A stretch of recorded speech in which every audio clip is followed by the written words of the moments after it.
What's up, y'all? It is your girl, Geri Alicea, and I just want to welcome you back to my channel and say, hey, girl, hey.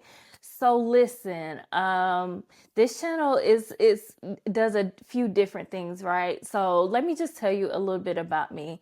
As I said, my name is Geri Alicea, and I am a coach. I am a graphic designer. I am a content creator and producer, and I'm also a podcaster, amongst a lot of other things. You can kind of say that I am a multifaceted creator, which is basically just a fancy phrase for I do a lot of stuff. But on this channel, if you are a woman that is battling infertility, I literally created this channel for you. If you are a person of faith and you're trying to navigate getting into content creation, I created this channel for you. If you are just a person of faith in general and you just need some encouragement because life be lifing, girl, I created this channel for you. So listen, today we're going to talk about a topic that I talk about a lot, and that is infertility. But we're not going to talk about it in the usual way. So usually, when people talk about infertility, they're basically talking about how hard it is, how much they don't like it. And I'm one of those people. I'll talk about how hard infertility is. But today I kind of want to switch gears just a little bit. As hard as infertility is, it actually taught me this one important thing. And we're going to talk about what infertility has taught me over the last few years. All right, let's get into it.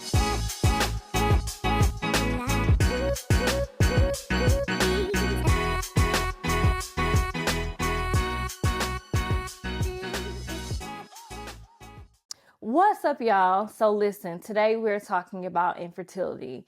I want to talk about how infertility actually taught me how to pray for real. But before I do that, before we get into the prayer stuff, I just want to give y'all a little bit of backstory. So me and my husband, who I affectionately call baby daddy. If you follow me on social media, if you see me mention baby daddy, I'm not talking about somebody I'm not married to. I am, ooh, geez. I'm actually talking about my husband. So we have been married for 12, almost 13 years, and we have never seen a positive pregnancy test. And when I say never, I really do mean never. It got to a point where I told the Lord I was never taking a pregnancy test again. I was just like, yeah, no, I'm not doing it no more. I'm tired of the emotions that come with the negative pregnancy test. If you have ever been there, just type me in the comments. Just let me know that I am not alone in this feeling. I told the Lord that Jesus was going to have to come down and tell me that I was pregnant himself before I took another pregnancy test. Is that delusional? Absolutely. It absolutely is. It makes no sense. But that's where I was in my journey at one point. I was just tired. Like, I'm not even gonna lie. I was overwhelmed. I was depressed. I was tired of the back and forth. I was tired of doctor's visits. Y'all, I was tired of it all. And I'm pretty sure my husband was kind of tired of me being tired. And so, yeah, we went through that whole thing. But infertility has been a big part of my life for as long as I have been married. So me and my husband met in 2006, got married in 2012. And, at first we was like, we chilling, we enjoying each other. We like being married, doing the whole thing. But at some point we noticed that no baby was coming from the things you do when you get married. I'm trying to be nice on here because if you know me, I really don't care what comes out of my mouth as long as God gets the glory out of it. But I'm trying to be nice to y'all. I'm trying to let y'all warm up to me. And so me and my husband, we not found out, but we realized that we were not getting pregnant, and we were doing all the things that needed to happen to get pregnant. And so that took us on a journey, and we are actually still on that journey. So I went through a bout of depression when we first started this journey because I just could not wrap my mind around the fact that we got married, right? I was praying, I was fasting, I was speaking over my womb, I was doing all those things, and nothing happened. And when I say nothing, I mean nothing. We were not getting pregnant at all. There was nothing happening. And so I went through a season of depression when we first started on this journey. I felt like God had left me. I felt like God had forsaken me. I felt Like, God, how, like, I did what you said. I done married this man. I want to get this man some babies. Ain't nobody cheating. It was that type of thing. But there was still no baby. There was still no fulfillment of the promise that God had made me. Because I prayed. I was like, God, is this your will? And the answer was yes. The answer was a yes. And so I was like, God, if the answer is yes, why is this not happening? Like, I don't get it. Like, help me understand, because I don't know. And so with that, the depression came, and y'all, it hit me hard. Like, I was crying literally every single night, just about. My husband was worried about me. We got into stupid arguments, all because my mind could not wrap around why this thing was not happening. And I was just like, I got to a point where I got tired of myself. Have you ever been through something so much and you're like, okay, I'm over this. Like, let's get to something else. That's kind of how I was. I was tired. I was depressed. And I was just like, you know what? I'm over feeling this way. I am over feeling like this is not going to happen. And y'all, my prayer life was shot. It was almost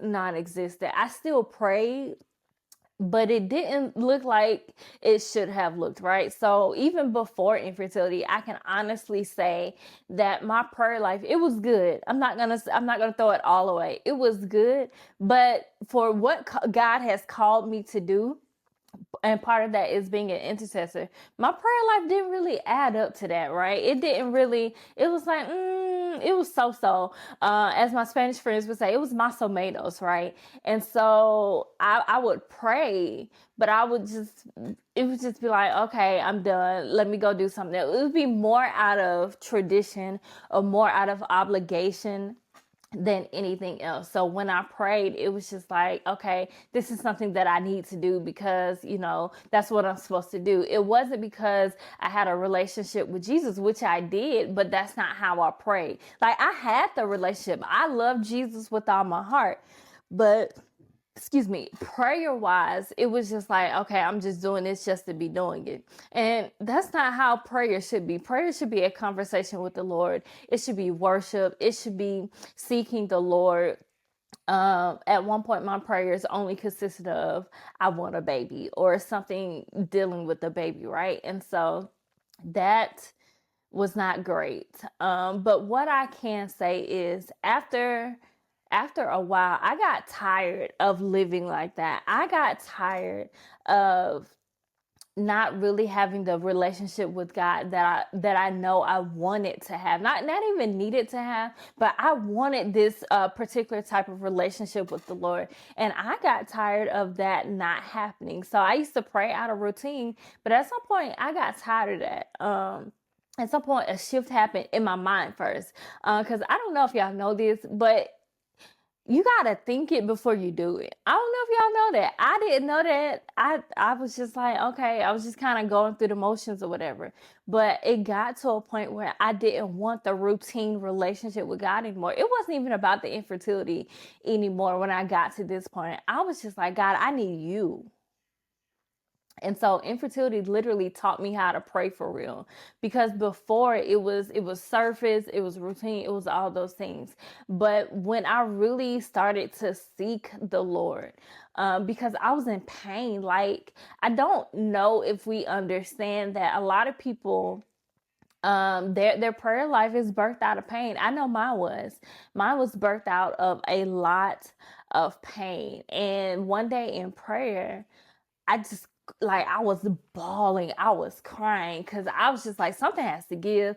Like, my relationship with God is suffering because of this thing. My relationship with God is literally going down the drain because I can't wrap my mind around the fact that I don't have a baby yet. And so I was like, okay, let me go back to what I know. So I'm a preacher's kid. I'm a pastor's kid. And I grew up going to Christian school. So I knew how to pray. Like, I knew what to do. I just wasn't really doing it. And so it got to a point where I was like, okay, I need to do something different. Something different needs to happen, like, right now, because this ain't gonna work. This is not going to end well. It's either pray or I'm not gonna make it. Like, that was literally my mindset back then. It was either, girl, you gonna have to get you some prayer about your life for real. You're gonna have to learn how to intercede for yourself, because one thing I learned is prayer and intercession are two different things. They are not necessarily the same thing. In the same vein, sorry, y'all, my dog decided she wanted to bark at my sister-in-law. Anyway, one thing I learned is that intercession and prayer are not necessarily the same thing. They serve two different purposes. And so infertility, it taught me how to do both, actually. It taught me how to pray for myself. It taught me how to have a real relationship with Jesus where I'm talking to him on a consistent basis. But it also taught me how to intercede for others. Because one thing that I learned on my infertility journey, on this journey, is that like gratitude, like you dealing with jealousy, you're not grateful, go pray, go intercede for somebody else, go pray for the girl that you found out she was pregnant with her sixth baby and she got 3 different baby daddies. Go pray for her and do it for real. And so the Lord really took me on a journey, and it has been one of the best, albeit difficult, journeys I have found myself on. And I say it's difficult because when the Lord has made a promise with you, but you have to wait on that promise, but you also have an assignment, it's not always an easy thing to navigate. At least it wasn't for me. Now, you, sis, you might be in a situation where it was easy for you. You might find yourself in a situation where it wasn't even hard for you. Like, you did it, no questions asked. It was what it was. But for me, the Lord had to take me on a journey. I ain't even gonna lie, y'all.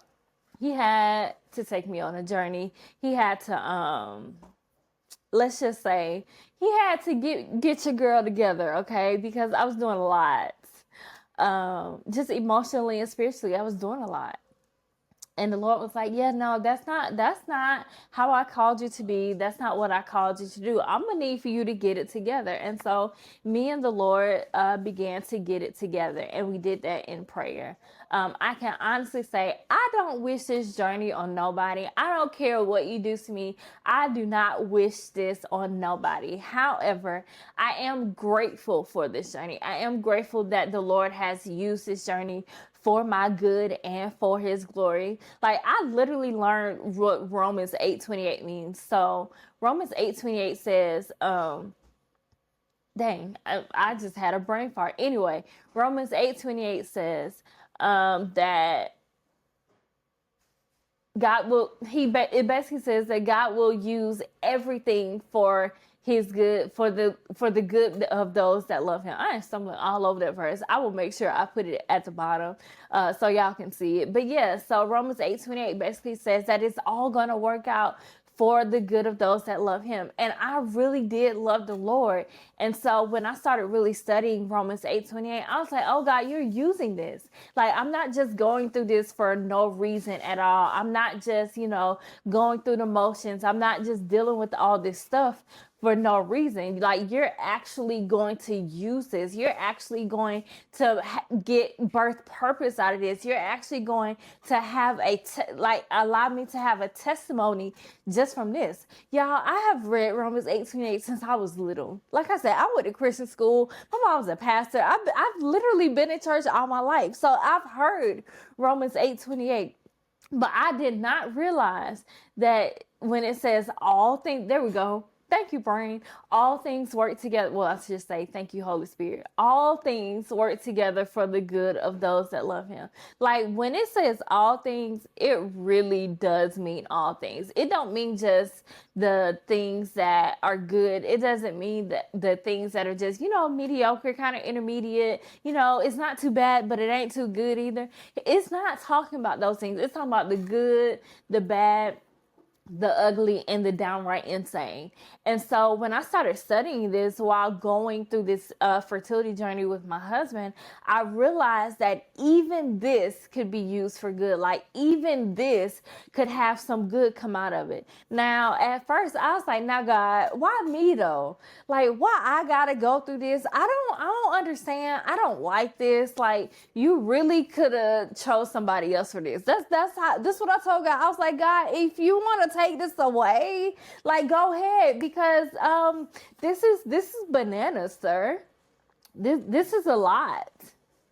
Like, me and my husband are arguing every other day because none of us really realize that we're both just grieving what we thought was going to be, and we don't know how to talk about it. Like, it was a lot going on, and I was just like, Lord, you could have did something else, sir. Like, you really could have done something else. But as I say now, the Lord is a lot smarter than I am. Like, I'm smart. I will give myself that, but God is smarter. He knows exactly what needs to happen. He knows everything that I would ever go through in life, right? And that is including this fertility journey. God knew that I was going to be on this journey. God knew me and my husband were going to navigate this together. He knew that we were going to first start out arguing every other day and then not arguing at all because we're good. That's my best friend. The Lord knew all of that. And he had concessions and plans for it all. So here's what I want to talk about. I want to switch gears just a little bit, because not only did this journey teach me how to pray, but it like legitimately switched my prayers. So I used to pray, God, give me a baby. God, why don't I have a baby? God, I want a baby. I used to pray that all the time. And I just, like, now that I'm a little bit more mature, I just imagine God being like, sir, ma'am, I heard you. I heard you the first time. What do you, I heard you. Yes. And I said what I said, and I meant what I said. You are going to have a baby. And so I just imagine God looking at me like, okay, get your life together, because I've already answered this question. This prayer has already been answered. All you got to do is wait on my timing and be obedient. And so, y'all, I wasn't always being obedient. I can honestly say that. And it wasn't like I was deliberately trying to be disobedient. I was just in my own head, right? And that's something the Lord had to teach me too. Like, get out of your head, get in my word, get in worship, get in my face, but get out of your head, because staying in your head is not working well for you, because it's having you depressed. It's having you thinking about things. It's having you make things an idol that should not be an idol, which we'll talk about in another video. And so I had to shift my prayer, y'all. And my life is better because of it. I'm not even gonna lie. So I honestly don't even pray the God give me a baby prayer anymore. Do I still want a baby? Absolutely. I dream about our daughter. I dream about our son. Me and my husband talk about our children like they are already here. So it's there. I want to be pregnant and I want to have a baby. However, when I pray as if God has already answered the prayer. I pray in that vein. I pray like I know the God that has already answered the prayer. I pray like I know my daddy is going to come through. Listen, I'm a daddy's girl in this natural world. My dad is the absolute best. I don't care what nobody say. I have the best dad on this side of heaven. And so because I have that type of relationship with my dad, funny thing is, I didn't really look as God as that for a long time. I don't know why. I don't. I'm gonna have to pray about that, because I really don't know why for a long time. I didn't really see God as that. I saw him as Lord. I saw him as God. I saw him as provider, but I didn't really see him as dad until, like, going through this journey. Like, I really met Abba Father, right? I really learned God as my father. I really learned that I could go to him about anything. And so sometimes my prayers will be like, God, I don't like this. And that would be it. Sometimes the prayer would be, God, this is hard.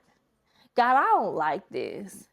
God, I'm sad today. Like, sometimes that would be the whole prayer, because I didn't really have anything else in those moments. And y'all know what happened? God met me right where I was in those type of prayers. And so I stopped asking God for the outcome, because that it was already answered. God was like, I said what I said. I meant what I said. Yes. The answer is yes. It might be right, not right now, but the answer is still yes. And so that led me into a deeper relationship with him. That led me to really seeking him and going deeper in my prayer life with him. And so my prayer, it will stop being surface. It will stop being God, give me, give me, give me. Because that was the prayer line. I don't know if you're dealing with infertility, but when you consistently pray, God, give me a baby, God, why don't I have a baby? I really do believe that translates to God, give me, give me, give me. And God is like, you're missing so much more because you're so focused on this thing. And so I really do believe that, just like with me, God had to be like, no, there is more. I have more of you than just having a baby. Pray about your career. Pray about your family. Pray about the church you go to, your leaders, whatever the case is. And so I stopped being so consumed with the baby prayer. That's what I call it the baby prayer. The God, I want a baby, God. It's not fair that they have a baby and I don't. I stopped praying those types of prayers because I just felt like it was one dimensional. And so I got to a point where my prayer was like, God, I love you. Cause can you imagine being the God of the universe? Can you imagine being Abba Father and one of your children, the only time she prays is when she wants a baby? She don't even say thank you. She don't even say, God, I love you. She don't even say, God, thank you for coming through with this job that I don't even qualify for. Her only prayer is, God, give me a baby. How disrespectful was I? Like, it got to a point where I was like, I had to like do some deep repentance on that, because it was like God was like, yeah, no, we can't keep doing this way. And so I just imagine that God wants his daughters, even those of us that are in a waiting season, to realize that you may be waiting on this one thing, but God is still moving all through your life. Like, if God is still doing the things, right? He might not be doing what you can see with that thing, but God is still doing the things. God is still working things out for your good. God is still coming through. God is still being faithful. He is still doing all of those things. And so I think that we have to get to a point where we don't get so focused on that and we realize, God, you really are a good God. Even in this type of situation, even if I don't understand why I have to go through this, I don't like this, I just really wish that I could just, do something else. And God is like, you can. And also, I'm still good. And also, I'm still Abba Father. I'm still your dad. And so for those of us that are daddies here, can you imagine only asking your dad for that one thing and nothing else? Like, your dad done bought you a car before graduation. He done got you this house, but you're only worried about, oh, dad didn't do this. It don't really add up. And so yeah, my prayers started shifting, and sometimes there were no words. I didn't have the words to pray. Sometimes I was just like, God, my tears are my prayer today. Like, the word even tells us that he counts the tears, like he bottles up our tears. And so that was enough in that season. And even sometimes today, my only prayer is still tears, depending on what's going on in my life. Sometimes I don't have the words, and I think that we have to realize that that's okay. Wordless prayers are okay. God, like, y'all know how people be like, God knows my heart. Like, sis, he knows your heart. He knows the words that you cannot get out of your mouth. So one of my favorite Bible stories is the story of Hannah, and how she went to the temple to pray, and the priest thought she was drunk because no words were coming out of her mouth. Like, I just imagine her like mouthing the words, but no sound is coming out. And the priest Eli looking at her like, sis, why are you in God's house drunk? But Eli, he didn't know. Okay, we're not gonna blame him today. We'll talk about that in another video. But we're not even gonna blame Eli today. But yeah, so Hannah, she was like, and she was praying in her heart. And I think that we have to understand that sometimes that's all we got. And all you got is okay. If all you got is, God, I don't like this, that's okay, because God can do something with that. At least you went to him, right? At least you knew enough to say, I don't know about anything right now, but I know that my dad hears me. I know that I can go to him with anything. And so yeah, it didn't just change my prayers, y'all. It really did change my relationship with Abba Father. As I said before, I didn't really know that I knew God the Father, but I didn't know him as Father. And so this journey led me on a journey to discovering God as a father. It led me on a journey of praying. It led me on a journey of worship. Because listen, let me tell you, if you don't know, your infertility journey will lead you to prayer and worship if you let it. Because it's painful, it's inconvenient, it's expensive, it's all the things. It basically comes for your whole life. And so sometimes you got to be like, okay, God, I don't know what to do. I don't have the words for this. I don't have anything. So here I am. Like, it's me. It standing in the need of prayer. It's me. And so I went on a journey of doing all of that. And it has been the best journey of my life. So if you are on a journey of infertility, if you are navigating infertility, IVF, adoption, surrogacy, foster care, whatever the case is, I want to talk to you real quick. I want you to know that you are seen, you are known, and you are loved by Abba Father. I want you to know that God has heard your prayers. And I don't want you to think that I'm saying that you should not pray about your journey. That is not what I'm saying. But what I am saying is that as you get more mature and as you seek God more, your prayers should begin to change. It should go from God, I want a baby, to God, I thank you for what you are doing in my life. I thank you for the promises that you have already given me. I thank you for the manifestation for that promise in your right timing. Like, at some point, our prayers got to change. At some point, we have to realize that God is not a one-dimensional God. He is not only going to do this one thing, he's going to do everything that is in his will. And for those of us that be having the messy prayers, keep praying. I don't care how messy your prayer is. I don't care if it seems like it's all over the place. I don't care. Keep praying. Sis, don't, whatever you do, don't stop praying. Even if you decide you don't want to be on this journey of trying to have a baby anymore, don't stop praying. I promise you, God hears your prayers. He has heard everything that you have said. He heard every time you cried. He heard every time you said, God, this is not fair. He heard it all. So don't stop praying. I just want to remind you that God sees you. Like, you are seen. God has not forgotten about you. He has not forgotten about what he said to you. He has not forgotten about what he has promised you. God has not forgotten. So I want you to keep praying. If you are currently on a journey to motherhood, which is basically what I call it, if you are navigating infertility, I want you, if you have a prayer request, I want you to type it in the comments, because I want to pray for you. The Lord is leading me to pray for you, because I know how hard this journey is. I know that just because I said that we're still on this journey and I have this smile on my face and you're seeing this video on YouTube, baby, listen, today is a good day. Every day isn't like that, okay? So I want you to know that I know exactly how you feel. I know that you feel like this isn't fair, that this journey has taken so much from you, and it has.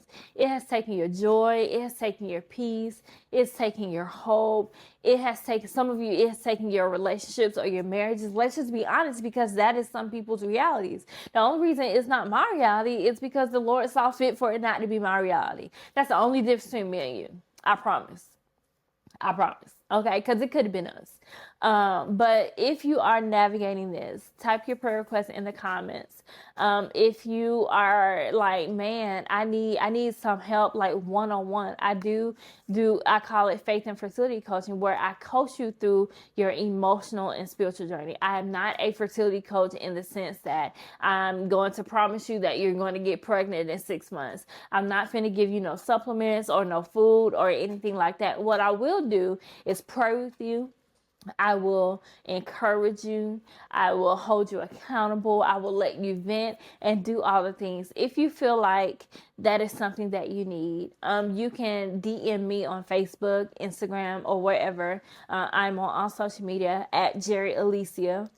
if you need that. Or you can email me at geriealicia@gmail.com. And all of that will be in the comments. Y'all, if you enjoyed this video, make sure that you subscribe to this channel so that you can get more faith-based infertility content, so that you're not alone. That's basically what this channel is about, letting you know that you are not alone. So make sure that you subscribe, like this video so that other people can see it. The more likes it gets, the more YouTube will distribute it to other people. So do that for me, and I will see y'all next time. Bye.